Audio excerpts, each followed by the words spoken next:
छोड़ दा पीछा कल झूठो में अपन समय बेकार करत हवा। कि छोड़ दा पीछा कल झूठो में अपन समय बेकार करत हवा। ई सिर्फ निषाद मल्ला हमें स्वाद पावेले। का दूध दही खा के बेकार छोड़त हवा। मंचवे पर मची सोहागरात सवाद पहिले ली है निषाद। आसमान में बैठे कुछ लोगों को जमीन पे उतारूंगा, अब जरूरत से ज्यादा पैर पसारूंगा। कि आसमान में बैठे कुछ लोगों को जमीन पे उतारूंगा, अब जरूरत से ज्यादा पैर पसारूंगा। और कुछ लोग भूल गए हैं अपनी औकात, उन्हें रेस में फिर से पछाड़ूंगा।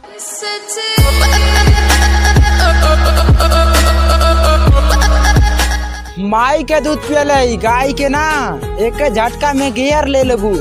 अरे कि माई के दूध पियले गाय के ना, एक झटका में गियर ले लेबू।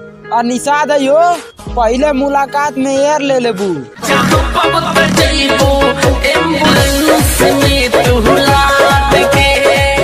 बेटा तू अपन औकात दिखौला तो हम अपने जीत पे उतर के दिखाए। और सुना, अरे तोहके का तोहरे घरों वालन के फूके के औकात रखीला।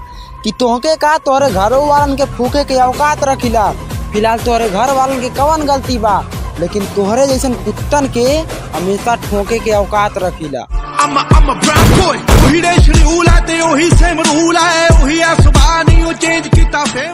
कुछ होखे वाला ना बा बेस बढ़ावा चाहे जानकार। हरे कि कुछ होखे वाला ना बा बेस बढ़ावा चाहे जानकार।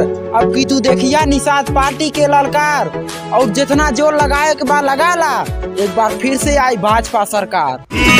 आएंगे फिर योगी ही, आएंगे फिर योगी ही।